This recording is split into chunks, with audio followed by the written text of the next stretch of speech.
के हम प्रणाम करै छी। अखन जे छै ने से नवरात्रा आबि रहल अछि, यानी दुर्गा पूजा। तऽ हालांकि एक बेर हम दऽ चुकल छी ई गीत, मुदा हमरा चैनल पर नहीं गेल, ताहि दुआरे हम ई फेरोसँ एकटा गीत दऽ रहल छी। वएह गीत भगवतीके छियनि आ माँ भगवतीके चरणमे हम अपन एकटा भगवती गीत अर्पित कऽ रहल छियनि।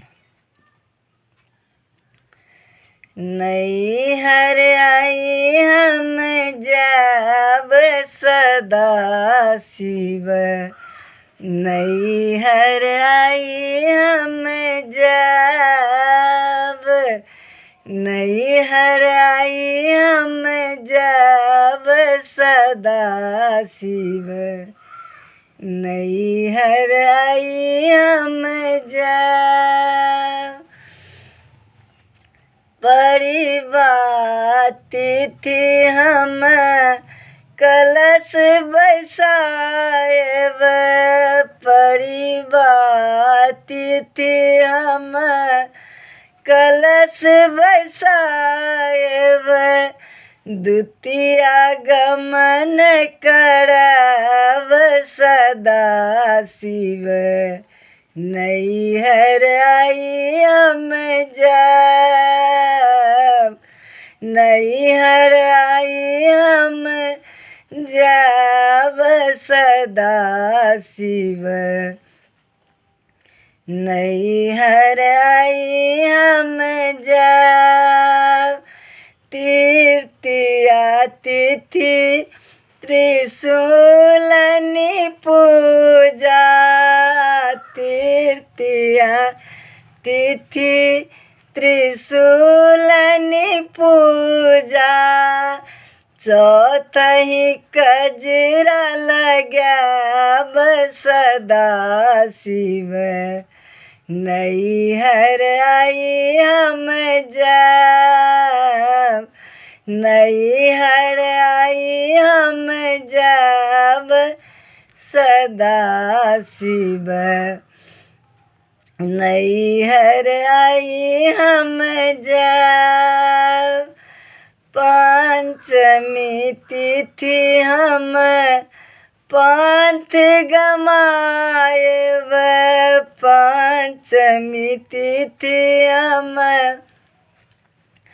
पंथ गमाएब, षष्ठी बेल नोतियाब सदा शिव, षष्ठी बेल नोतियाब सदा शिव, नैहर आई हम जाब, नैहर आई हम जाब सदा शिव, नैहर आई हम जाब।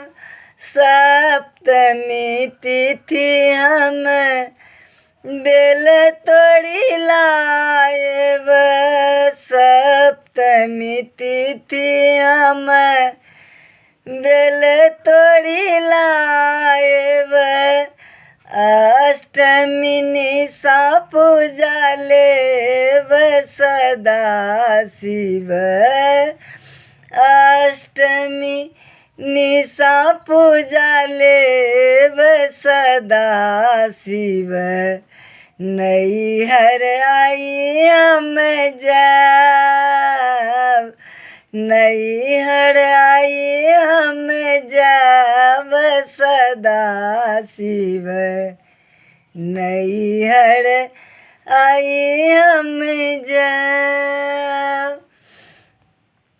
नवो दिन सेवक घर रहलहूँ, नवो दिन सेवक घर रहलहूँ, आई अपन घर आब सदा शिव, आई अपन गृह आब सदा शिव, नैहर आई हम जाब, नैहर आई हम जाब सदा शिव, नैहर आई हम जाब, नैहर आई हम जाब सदा शिव,